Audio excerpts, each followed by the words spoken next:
키워드를 살펴보는 오늘의 화제, 빅뉴스 시간입니다. 오늘은 경제부 장명홍 기자와 얘기 나눠보도록 하겠습니다. 어서 오십시오.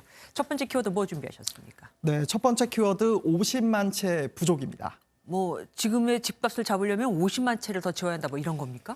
네, 50만 채, 3기 신도시 공급 주택이 17만 채입니다. 인천광역시 전체 가구가 124만 가구인데 40% 가구가 입주할 정도의 집이죠. 어마어마한 숫자인데 수도권의 1, 2인 가구를 위한 소형 주택이 그만큼 모자라다는 연구 결과가 나왔습니다. 특히 서울에서만 38만 3천 채 이상이 부족하다고 합니다. 정부는 한동안 뭐 공급이 부족한 건 아니다라고 했었던 것 같은데 말이죠. 1, 2인 가구가 생각보다 빨리 늘어난 겁니까? 아니면은 공급이 그만큼 적었던 겁니까? 네, 문재인 대통령도 새해 기자회견에서 예상치 못한 단독 가구 증가를 꼽았죠. 인구가 감소를 했는데도 무려 61만 세대가 늘어났습니다. 이 예전에 없던 세대 수의 증가입니다. 예측했던 그 공급의 그 물량에 대한 수요가 더 초과하게 되고 그것으로 결국 공급 부족이 공급 계획의 1, 2인 가구 증가를 제대로 염두에 두지 못한 것으로 해석됩니다. 최근 서울 지역 소형 주택 가격이 급격히 상승한 것도 이런 이유가 작용했습니다. 소형 주택은 그래도 뭐 큰 평형 집보다는 짓기가 수월할 것 같은데 어떻습니까? 네, 중대형 주택보다는 소형 주택 짓는 게 이익이 더 박하다고 합니다. 네, 건설사는 정부가 제안하는 건축비 상한선을 현실화시켜야 소형 주택이 늘어난다는 얘기도 하고 있습니다. 화장실, 부엌 이런 걸 만드는데 돈이 많이 든다고 하더라고요. 아마 이걸 촘촘히 더 많이 줘야 되니까 그런가 봅니다. 다음 키워드 볼게요. 공항 대신 편의점. 무슨 말입니까? 뭐 편의점에서 비행기표를 판다는 건 아닐 것 같고요. 네, 담배 이야기입니다. 네, 지난해 코로나19로 나빠진 경기에 술, 담배 소비가 많이 늘었다는 뉴스 자주 접하셨죠? 네네. 네, 실제로 지난해 전체 담배 소비가 35억 9천만 갑이 팔리며 2019년보다 4%가량 늘었습니다.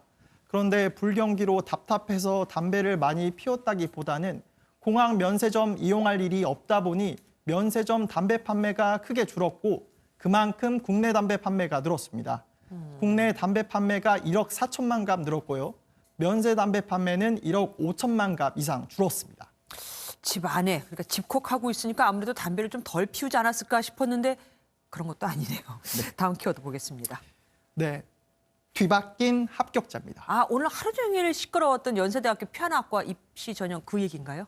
네, 맞습니다. 피아노학과는 1차 예비 심사에서 2배수로 뽑고 2차 본시험을 거쳐 최종 합격생을 정합니다. 네. 그제 1차 심사가 진행됐는데 붙어야 할 20명이 떨어지고 떨어질 20명이 합격 처리가 됐습니다.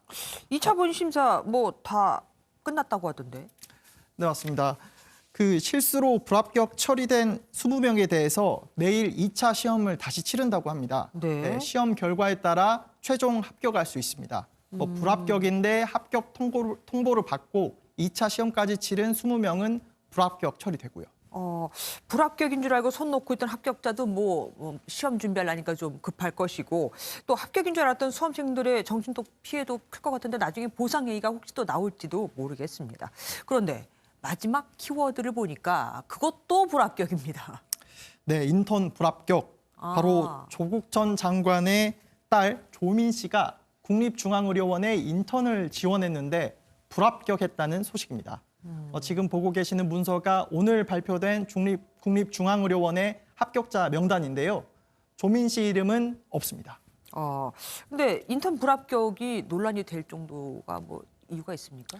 네, 일부 언론에서 조민 씨가 국립의료원 인턴에 지원했는데 조 씨가 피부과 전문의를 하려 하고 이례적으로 복지부가 중앙의료원 피부과 전문의 TO를 늘려줬다는 의혹을 제기했기 때문입니다. 예. 네, 조 전 장관은 페이스북에 글을 올려서 딸이 피부과 지원을 한다는 얘기가 없다고 밝혔고요. 복지부도 사실이 아니라고 반박했습니다. 일단 이번 불합격으로 논란은 일단락될 것 같습니다.